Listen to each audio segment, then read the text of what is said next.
The Modern Epoch.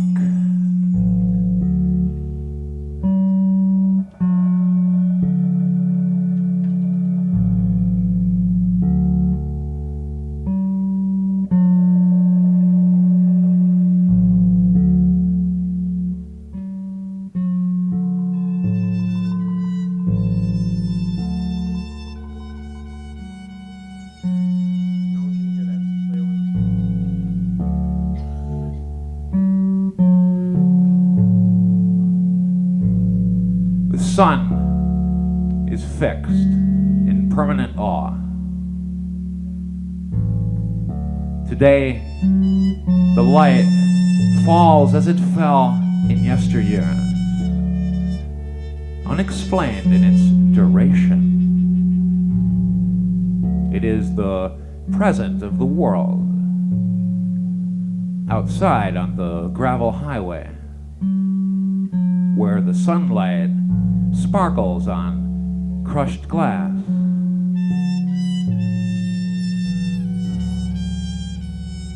The violent riggings of a judgment ignored, enacted already.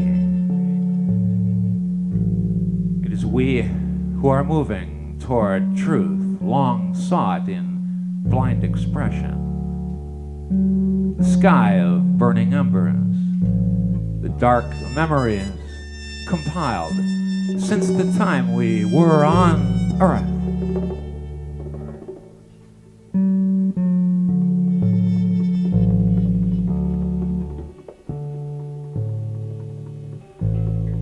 The Earth turns into the shadows of its grief-born days,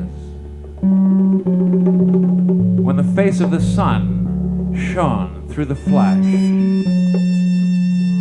making radiant the arm of the man approaching the veiled eyes and cavern of forms,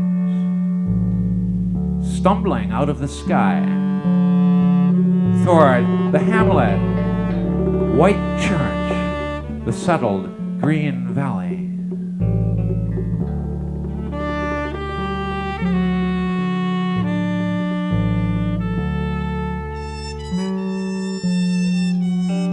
Men were of less substance than the air.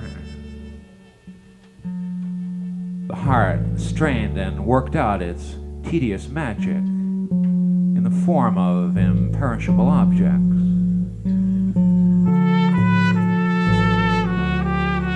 An amulet around the neck of a ghost-like priest, whose face breathes in the sky.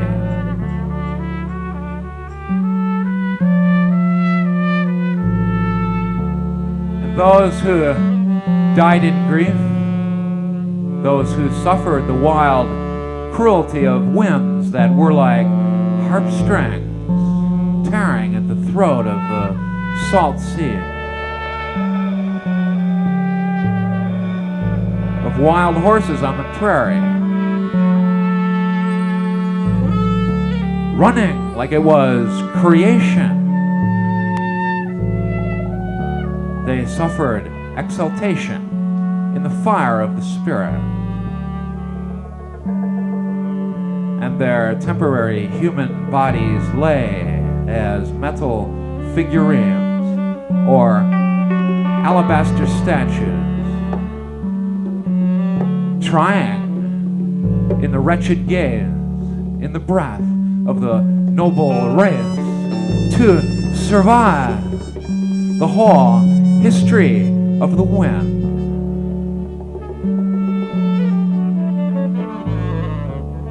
Coming fast now, as it did, out of time, fast like radiant heat from the fixed sun.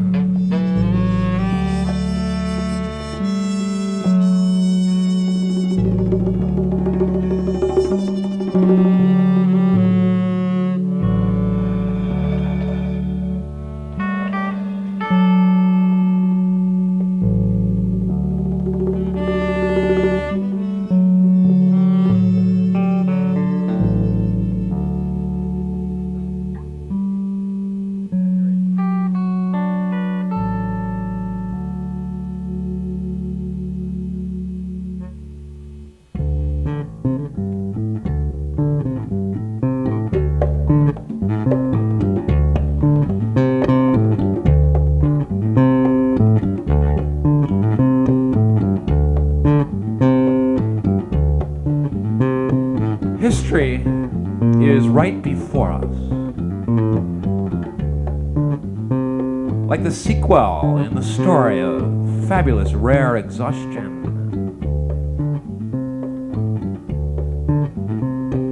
Pyramids of dust, the night of cooling rams.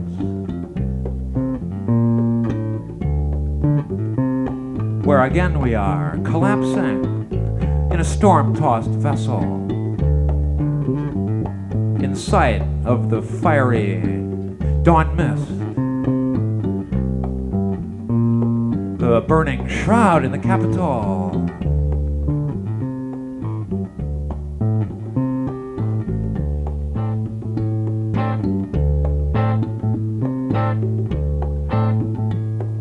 Walking back down the highway, in the middle of the afternoon, with the sky overhead, toward the junction, the hotel, where the wind blows in the grass, toward the gas pumps and store, rising up like in a dream.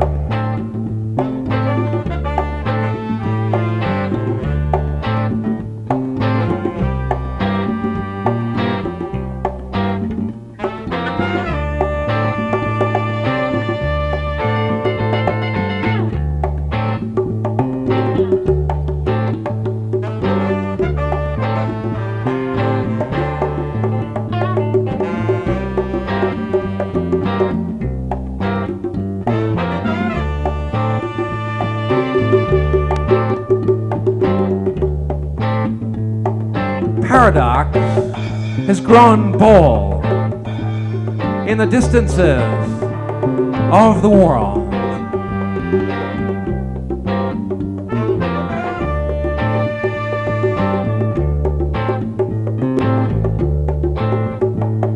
The farthest reality of night has, without complicity of thought, sharp galaxies of light to uphold it here and there. The future is open even to parallel lines.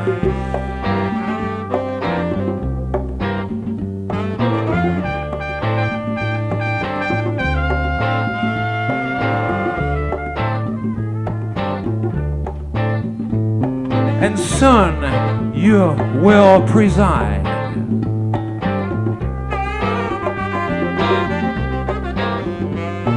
in the living paradise of memory.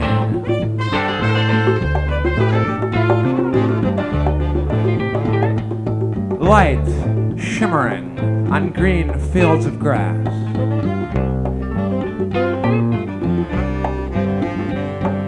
After a day of troubling rain,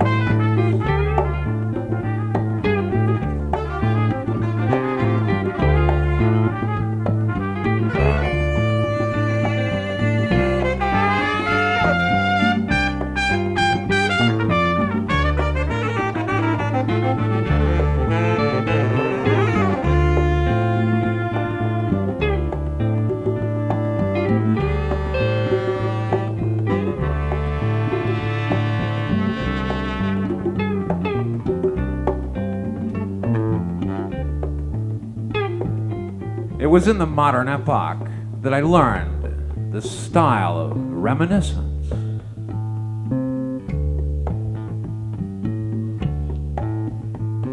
Immediately, as if formed out of the atmosphere, the man I speak of is walking. He is walking. He just starts up, already in the scene, always in the same scene, coming forward across the city square, walking by the trees.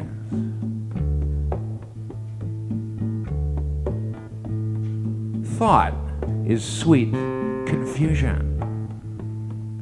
Juggling moods is what you do. and remembrance of a nature so unresolved that here in the world where things are made to scale, where life is so tuned to a busy activity, no statement of truth can gain a title in the mind.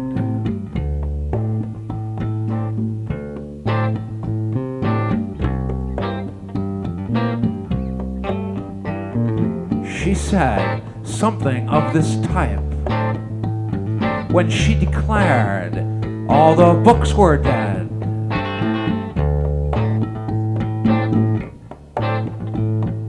Driving through the countryside and its beautiful, dying scenery, like an autumn long lost in looks she threw across to the driver of that car.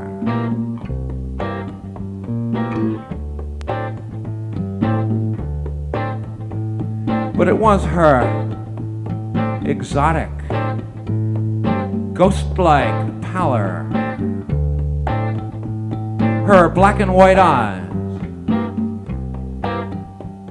that really said to let the music play out its heart in the space created here.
For thought, the thought of life, rings clear like a beginning.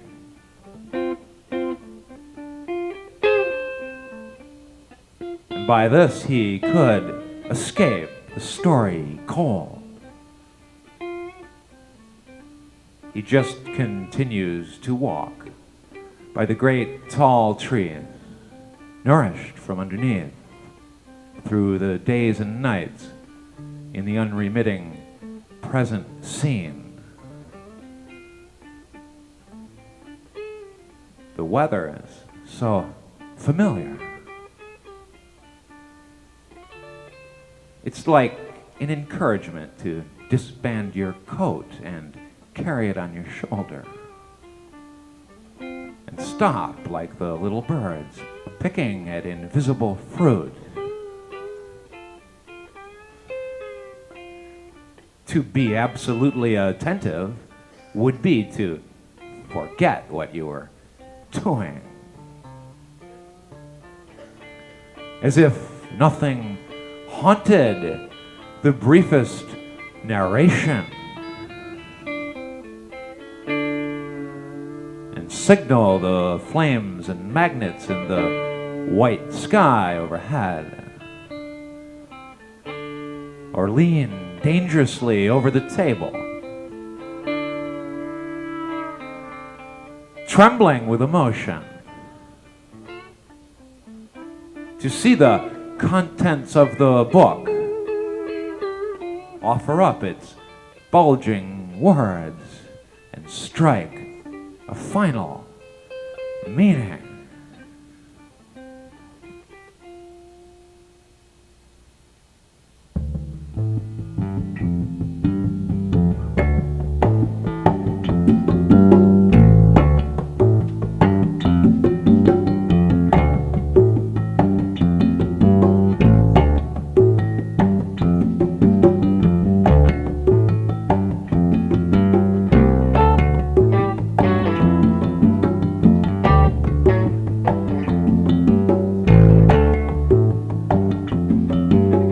Now we dwell among the fabulous half-truths of the fabled century.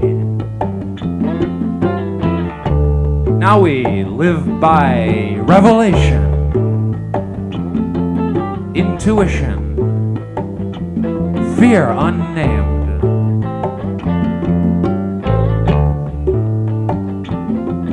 And the past is an embarrassed reference to the old man in the other room, who is darkly eating a snack.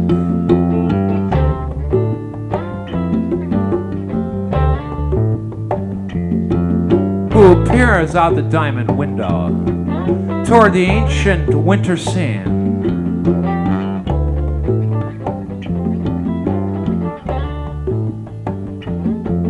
I take up the unmanageable thesis, and then I see, in the morning of reality, how touchingly attached to this brightness and clutter you are, child of the hour.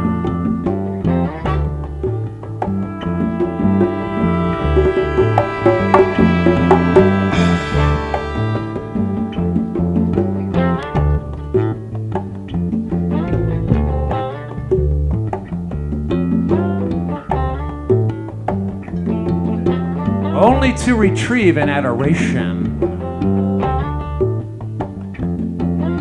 to light the picture in her mind. She smoothed the curtains in the quiet room,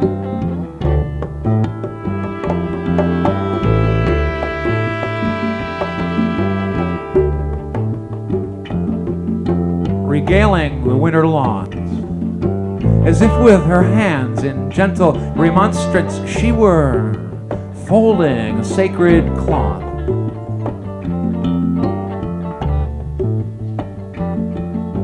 As if to walk back through the house,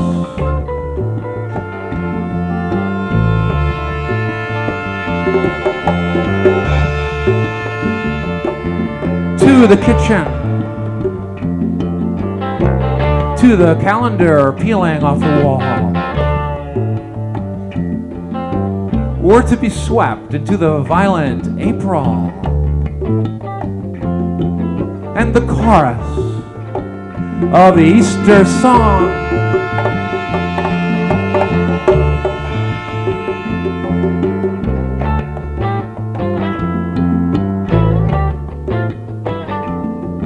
Though she could never name the source, deep in the days that penetrate the order of learning to move,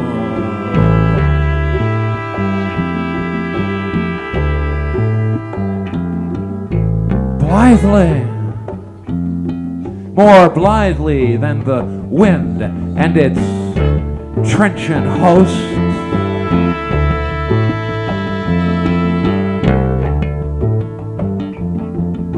The silent ministry of woe are passing into her outward form.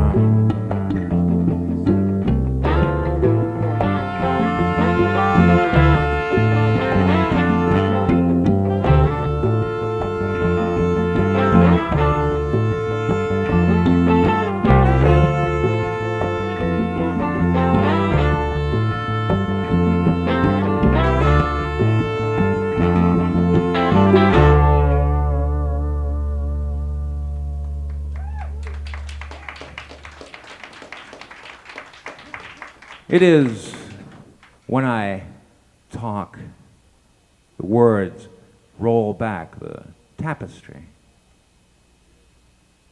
under the nexus of ceiling lamps in the sudden arena when the people turn around and speech is unguarded.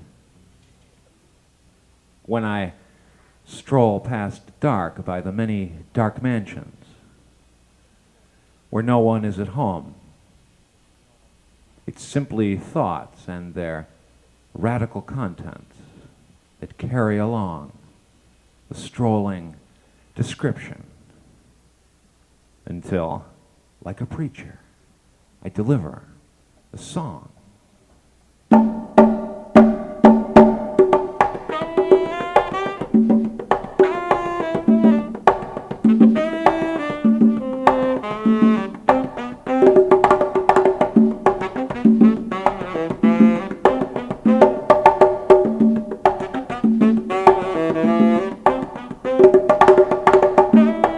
Sculpture. It's historical. There's no image in the stone. I think you'd have to have a good idea in mind. Like a man on a horse. Or victory. No one makes statues anymore.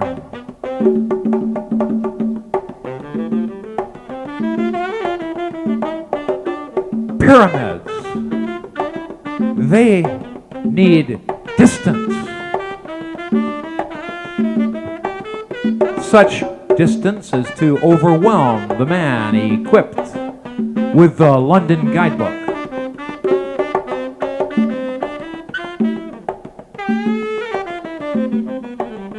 And these acoustics in the cathedral. The streets were very silent. Silent processions were going past. When inside the church the music swelled, fell through the draperies of the air. Only cartwheels outside. A family of gypsies. And inside, droning, a language larger than the tongue of man. Dead languages. To us, this is rough-hewn. Like the stone that stops the mad sculptor with its new hieroglyphics. And the longer they comb the hills of the northeast, the more Indians appear. More ancient settlements.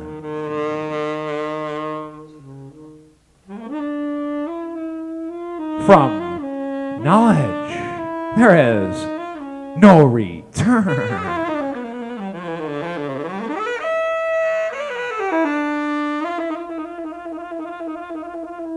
We've crossed a barrier in time. We're looking back. Now, a strictly human voice sings, murmurs, enchanted, like a listener made vocal by some evil overflowing.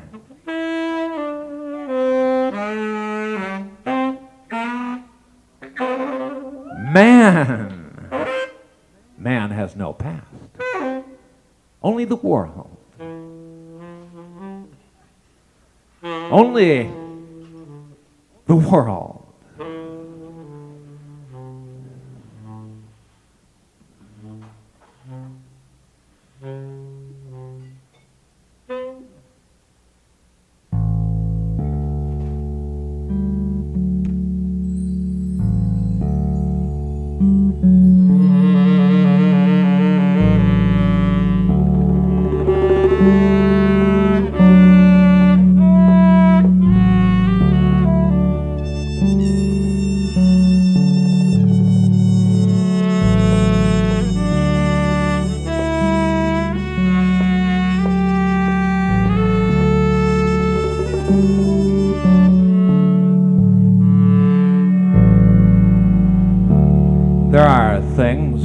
discoverable in thought. And it is the beauty of the light that is a fact, unveiling the sacred, torn world.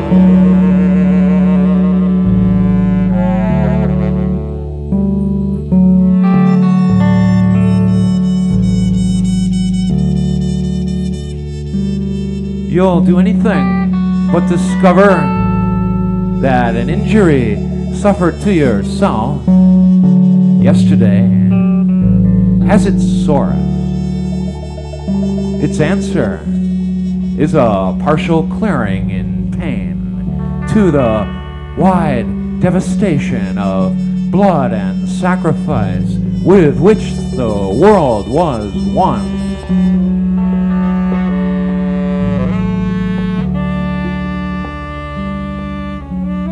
In the past it was, the whole mystery was solved.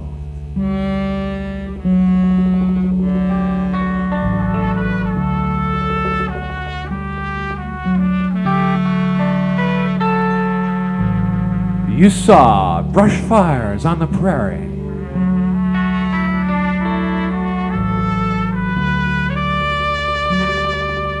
Soldiers in the mud of foreign jungles plugging on.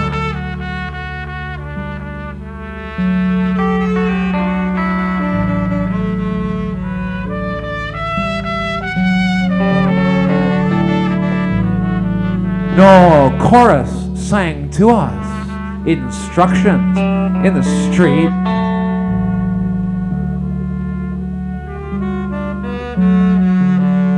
And at home, he came nightly to maturity, gathering the strings of a thesis so slowly it was hard not getting dull.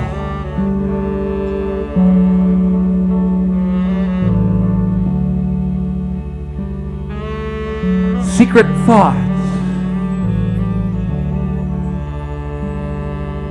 I know the secret that has exploded in the heart of the common man.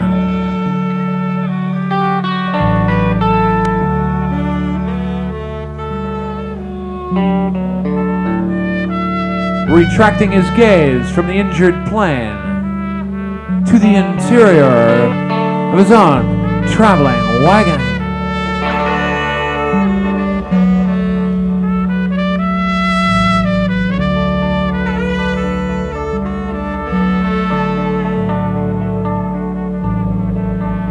So many years refining a notion of time.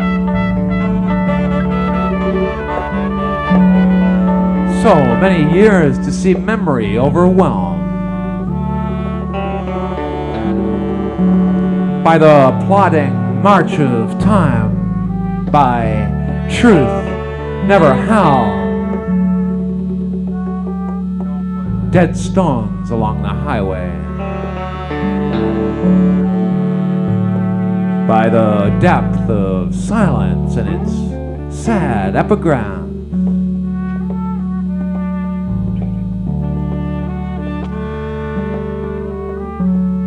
When everyone knows from a visit to the museum that the past is not a previous time, but a different place.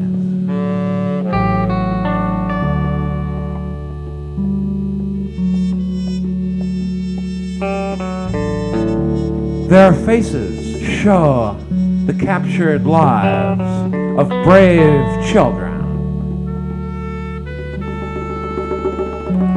And I say, we're duly charged with a new rhetoric.